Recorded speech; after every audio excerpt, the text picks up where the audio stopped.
Nagyon nagy szeretettel üdvözöllek benneteket itt ha jól számoltuk Viktorral, akkor a 28. japán rész végén, amelyet a tavalyi 2024-es 12 napunk alatt sikerült összelapátolni, illetve Viktornak összeforgatnia. Jelenleg ez az utolsó, és az egyik szemem sír, a másik, szokták mondani ezt a nagyon rossz hasonlatot, de a másik viszont cserébe mosolyog, mert most már elárulhatjuk, hogy elmegyünk idén is Japánba, illetve visszamegyünk újra ősszel, úgyhogy lesznek új részek, és ennek kapcsán szeretnénk továbbra is azt kérni tőletek, hogy ha tetszett ez a sorozat, akkor írjátok meg ide kommentben, ez alá a videó alá, hogy még mikkel foglalkozzunk, vagy mi az, ami tetszett, mi legyen több, mi legyen kevesebb, tehát próbálnánk egy picit afelé hajlani a keresendő témákkal, ami nektek tetszik. Úgyhogy nyugodtan mindenki kommentelhet, hogy mit meg hogy, és hogy ez ne legyen csak úgy ingyen, mert hát ugye azért nálunk szajré, az ha lehet, akkor mindig van, ezért szeretnénk a kommentelők között, aki feliratkozott és kommentel is, kisorsolni egy eredeti Liberty Valkos pulóvert, ez egy ilyen eléggé menő cucc, ugye aki ismeri a japán kultúrát, az tudja, hogy ez egy nagyon komoly tuning cég kint, ami hát most már világszintű, és van róla anyagunk is, egyébként vissza lehet őket nézni, mikkel foglalkoznak. Mondjuk a Ferrarival nincsenek annyira jóba, de mindegy, kicsit átalakítják a kocsikat. Ez egy XL-es méretű pulóver, tehát ezt lehet majd megnyerni. Adunk rá egy jó pár hetet, hogy mindenki beszállhasson a játékba, osztogathassátok, és mindenki megnézhesse, feliratkozhasson és kommentelhessen azért is, hogy mit forgassunk, meg azért is, hogy legyen Liberty Valkos pulóvere.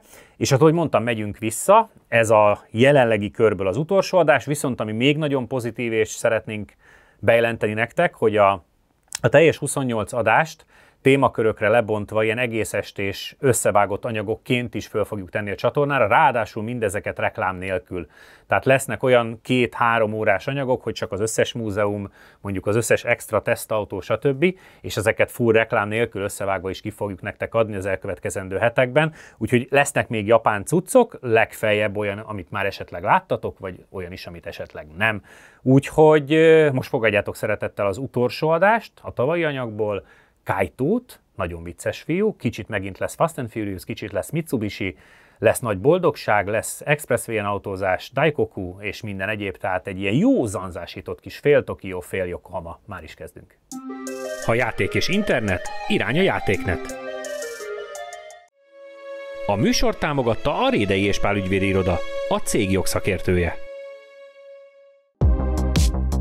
Hedo, az út, ami összeköt. Látogatószámlálás, látogatóanalitika, 98% feletti pontosság nagyvállalati referenciákkal az Xperion-tól. Van? Az még friss? Hát nincs hátulja, az. Nincs. Nagyon nagy szeretettel köszöntünk Somával mindenkit elméletileg az utolsó adásban, hát aztán ezt már senki se tudja, de úgy tűnik, hogy az utolsó adásban. Az utolsó esténk itt Japánban, és kedd van, tehát hogy egy rendkívül népszerű nap. Viszont ennyi embert még nem láttunk itt, full telt ház van gyakorlatilag. Én azt gondolom, hogy az ilyen napok után lehet az, hogy a rendőrök, amit a péntekre, szombatra mondanak itt a helyi srácok, hogy jön a shutdown, amit egyszer már beéltünk. Igen. Egyszer volt rendőrségi intézkedés, egyszer mi a Viktorral úgy érkeztünk, hogy már shutdown volt. Iszonyat menő ilyenkor most a hangulat. Nagyon. Mindenféle korosztály, mindenféle autóval, mindenféle verzióban. Somát néha elvesztjük, mert driftes arcokkal beszélget. Már haverjaink vannak, érted? Mert a mai autó tulajdonosa az a haverja a Toshinak, aki a Toyotát mutatta be jóval korábban. De amit vezetett Soma, a Kuroék, a Mercis, Audis csapat is itt van, meg kijöttek miattunk. Tehát rendesen vannak már haverjaink már Japánban. Már van japán baráti kör. Igen, beszélni alig tudunk velük, fordítózunk, de nagyon VB. Röhögünk. Óriási. Senki nem ér. Közös nyelv az autó, ennyi. A másik, amit már egyébként elmondtunk párszor, de Atti megint felhívta rám a figyelmet. Nincs hangoskodás, mindenki tök jó fej, mindenki nyugodt, mindenki kedves, mindenki szeret mindent, ami autóval kapcsolatos. Mindenki nyitott, kommunikatív. Nincs lefikázás, mindenki beszél, iszonyat menő a szituáció. De ma azért vagyunk itt így zárásként, hogy bemutassunk nektek egy újabb autót, egy újabb fiatalnak az autóját, az Attackers csapatból. Ilyen csoportok egyébként, ahogy itt is látjuk, csak a parkolóban, Subarusok együtt, driftesek együtt, ki tudja milyen csapatok együtt. Nekik is van egy grupjuk, különböző autókkal, 11-en vannak benne, egyébként körülbelül ilyen 6-800 kilométeres távolságban élnek egymástól, tehát azt kérdeztem, havi egyszer tudnak találkozni.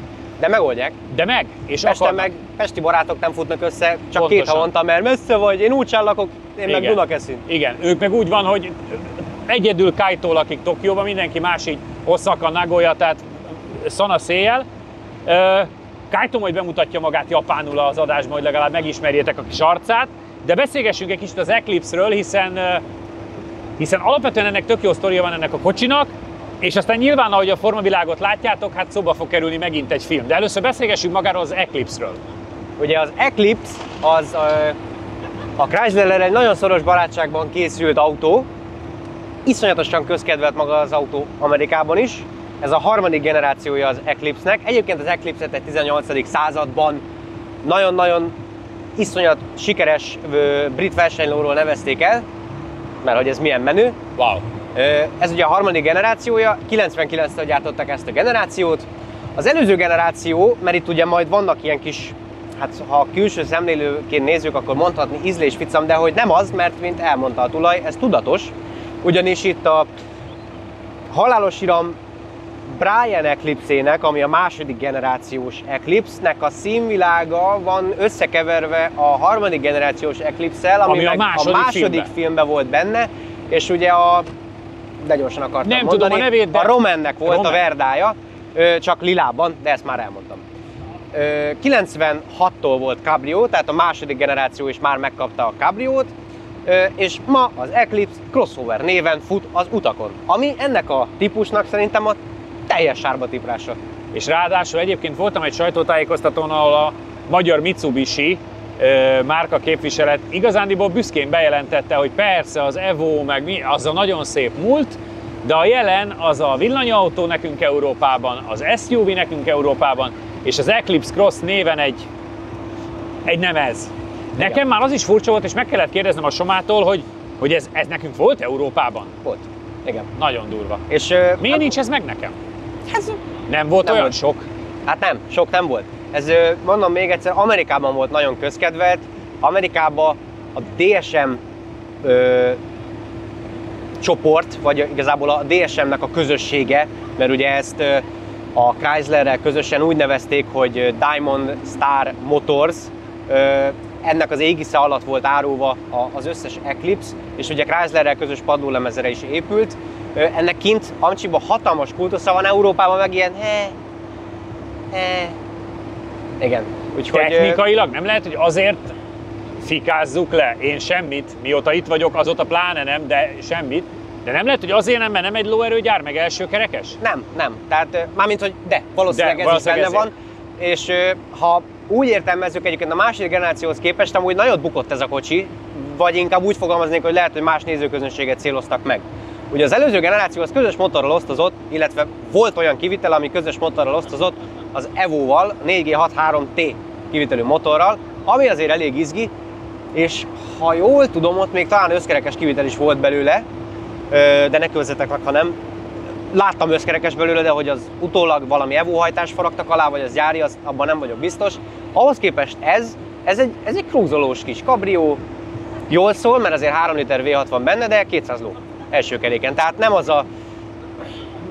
nem egy dögös formába öltöztetett Evo, mint az előző, hanem egy ilyen kicsit ilyen krúzolósabb, kényelmesebb, plázában megyek, krúzolok a Miami Beach-en, stb. Ez kicsit szerintem így ilyen autó lett.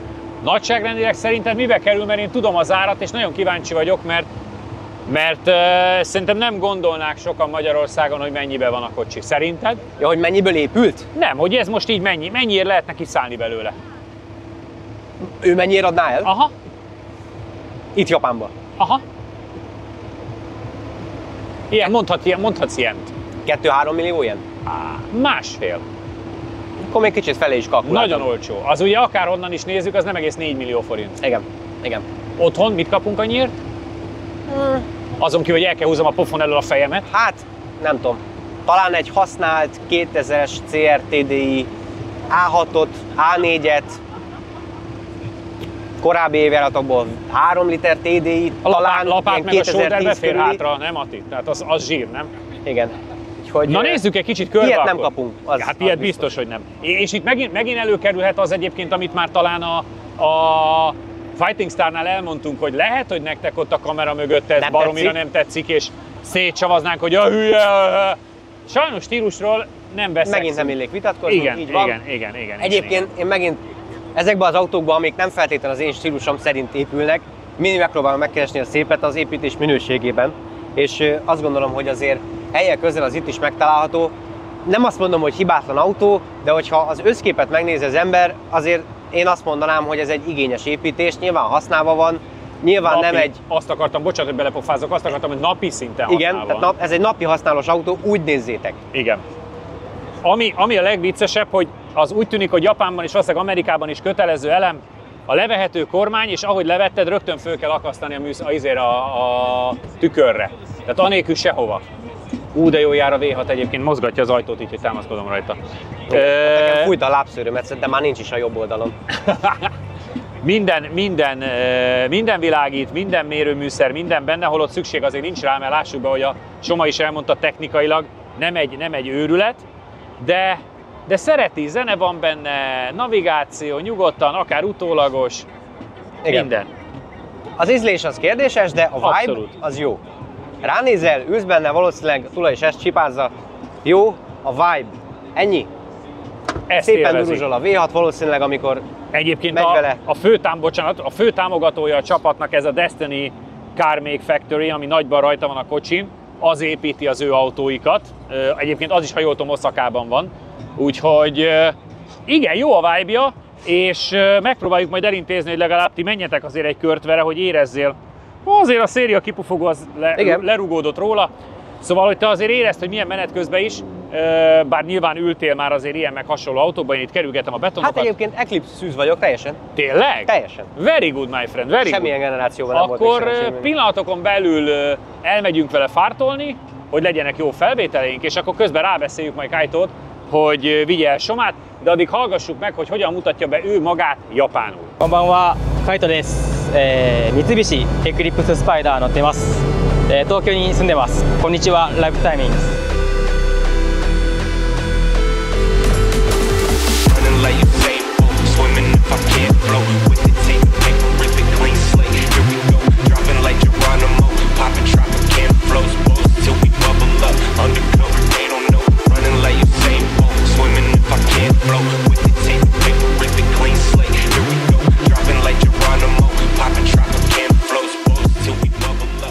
Okay, we can go.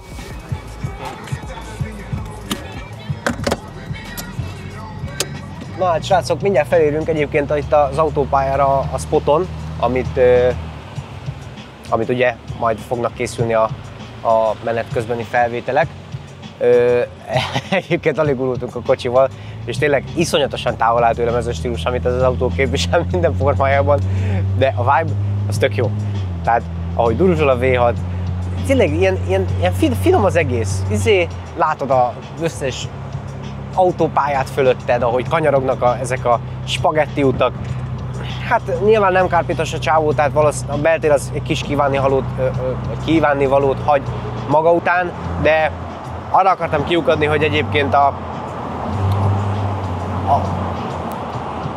teljes feelingből ez nem vesz el. Tehát nem annyira nézed, nyilván bele lehet kötni, de nem nézed, hanem csak érzed ezt az egészet, hogy nincs tető. Nem tudom, tehát nem tudom, egy barom vagyok, tehát hogy nem tudok meg, konkrétan onnan tudom, hogy jó flash egy autó, hogy hülye leszek benne, hogy nem tudok egy érdemes mondatot végigmondani, és ugyanezt történt, vagy ez fog történni, attól függ, hogy nézitek a videókat, amikor a Hacsit vezetem meg, amikor a Subarut, hogy egyszerűen nem tudok értelmes mondatokat lefűzni, mert amúgy jó a vibe. Úgyhogy tényleg nagyon király, hogy itt cirógat ez a kellemes 28 fok, megy a halálos iramban zene. Ez zseniális, tényleg. Itt ülök a japán Toretto mellett. Fantasztikus. Nagyon király. Very cool, man. The feeling. Yeah. Very cool. Hát ez valami zseniális. Csúnya szóval is mondhatnám, hogy mennyire jó, de nem mondom, mert akkor a Viktornak ki kell vágnia. De tényleg, jó flash. Nagyon jó flash. Pedig egy első kerék V6 automataváltó kabrió, szívóba, Ráadásul ezzel a stílussal iszonyatos. Tehát nem tudom, szerintem nincs ilyen szó, vagy megfogalmazás, amivel ezt tudnám szemléltetni, hogy mennyire messze áll tőlem ez az autó minden aspektusában, de jó. Jó, én nem tudok más mondani, csak azt, hogy jó. De ezt úgy is látjátok rajtam, hát szétadom. Hát frankon. Teljesen meg tudom érteni Roment a második epizódjában a Hálós Iramnak, hogy miért választotta ezt az autót. Én is ezt választanám frankon. Nagyon jó flash. Egyébként, hogy kicsit szakmai dolgokba is belemenjek, a futóműve iszonyat kényelmes. Nagyon finom, nagyon puha, és ez már akkor is feltűnt, amikor álltunk ki a parkolóból, és ott már mentem át azokon a kátyúkon más autóval is, és nagyon-nagyon kellemes, nagyon-nagyon finom. Nagyon meg tudom érteni azt, egy nagyon számlálót majd Viktor, ide tegyél föl, légy szíves, és megint ivós játék, de teljesen meg tudom érteni azt, hogy az amerikai piac miért kapta föl ezt az autót.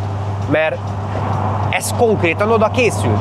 Tehát itt azt tudom elképzelni, hogy a második és a harmadik generáció között azért váltottak ekkorát célközönségben, mert hogy ezt már az amcsiknak célozták, és be is jött. Kényelmes, tágas a beltér, iszonyatosan tágas a beltér, akkora hely van benne, hogy egy egész, nem tudom, számítógép, egy gamer asztal konkrétan ide elférne az ölembe. Nagyon finom a hangja, nagyon kényelmes a futóműve, meg az, hogy a Miami Beach-en mondjuk egy ilyen autóval cruisolgat az ember, az nagyon-nagyon jó feeling lehet, úgyhogy tök meg tudom érteni, hogy miért tette meg ezt a lépést a Mitsubishi, illetve a DSM égisze alatt miért kezdett ilyen autóba, ilyen éles váltásba a második generációs Evo után, és azt gondolom, hogy nagyon jól sikerült, hiszen ugye Amerikában ez egy népszerű típus volt. Egyébként a csávó lejátszás listája az nagyon sokat hozzátesz az élményhez. The playlist is spot on. It's very cool. Hihetetlen, mi bekeveredek. Mik bekeveredek. Ez az egész japán évad, ez maga az abszurdum. Az értelmező kéziszótárba ezt oda tehetnénk emellé a szó mellé magyarázatnak. Nagyon-nagyon sok élményből marad ki az, aki nem nyitott. Tehát én most ehhez az egészhez úgy állnék hozzá, hogy úristen, hát nekem csak a drift, csak álcsókerék, csak a jézé. És nem tudném, nem próbálnám meg megkeresni másba a jót, meg a szépet. Én ezt az egészet fapofával ülném végig, és duzzogva, hogy mi ez a szar, hogy hova jöttem, hogy hova hoztak. De hogyha elvárások nélkül meg tudsz közelíteni bármit, én biztos vagyok benne, és garantálom bárkinek, hogy az élvezni fogja, bármibe is keveredik. Csak tényleg csak legyetek nyitottak, mert nem tudjátok, hogy miből maradtok ki. Frankon. Zseniális. Hát itt mosolygok, mint egy barom. Egy ilyen autóban. Nagyon vicces. De magamon röhögök.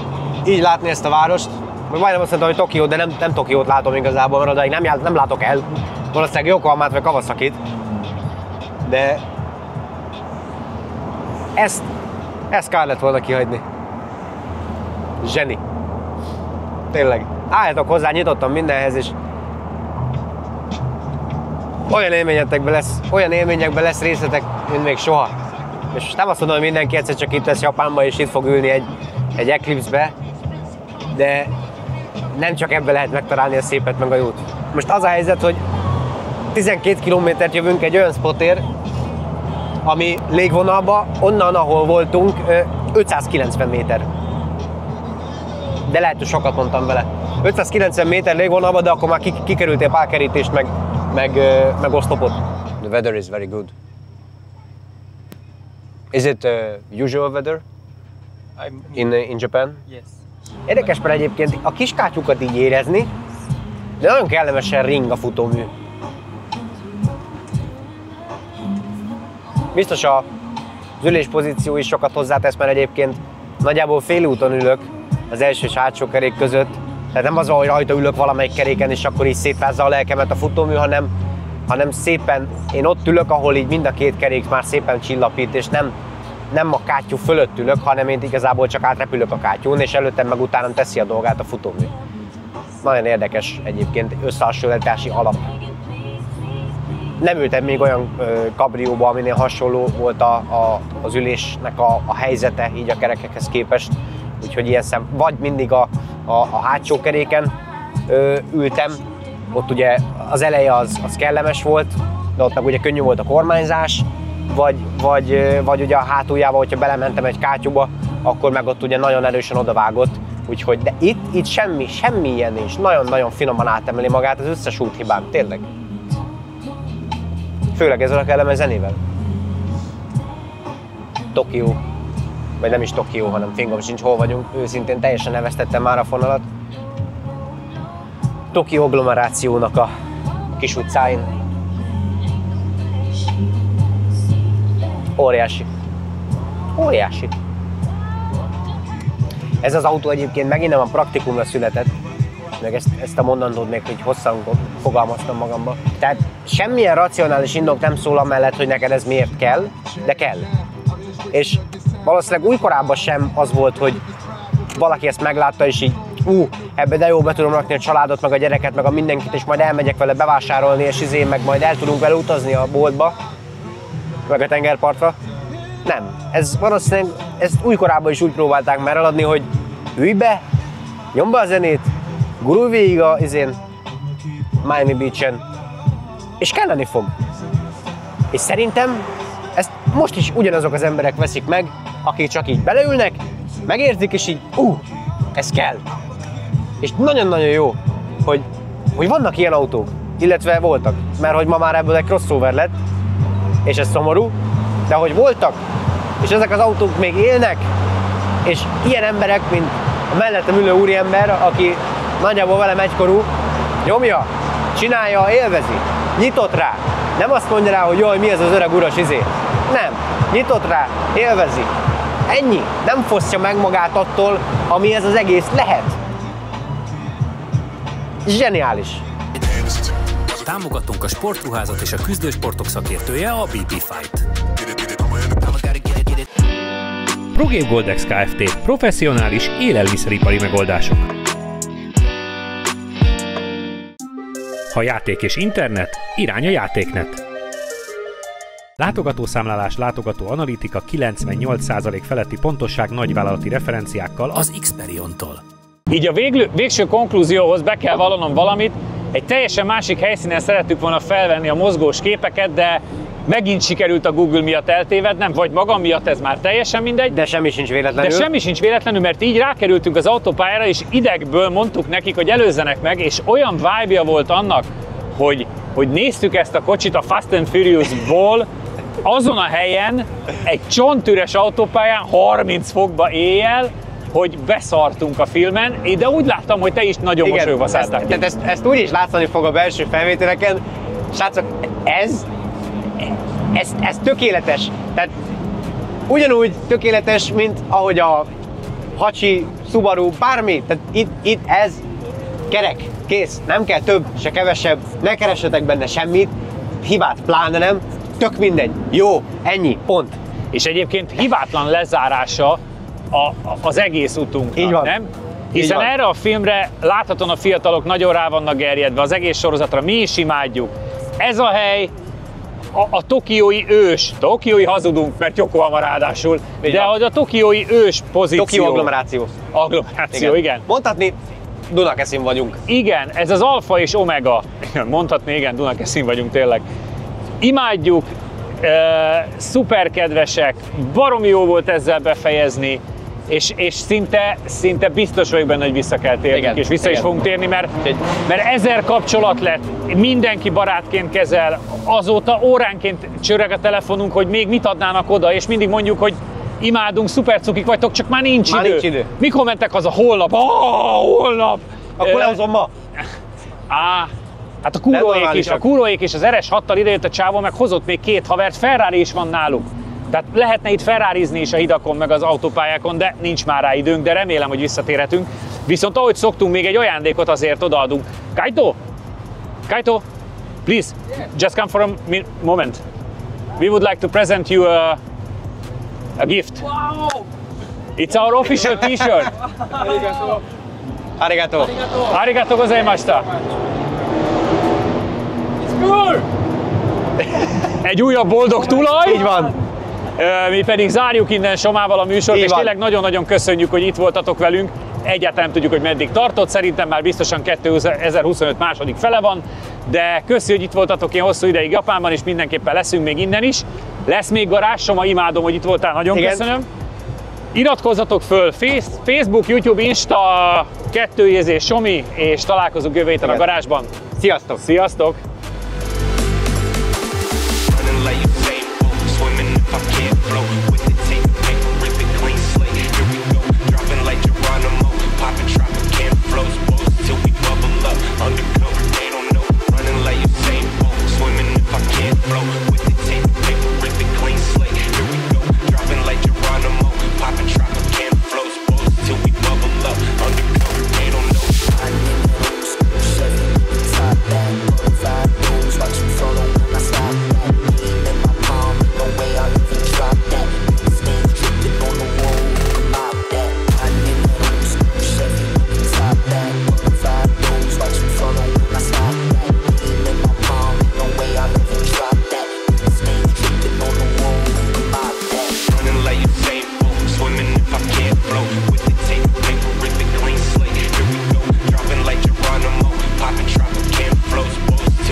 Látogatószámlálás, látogatóanalitika, 98% feletti pontosság nagyvállalati referenciákkal az Xperion-tól.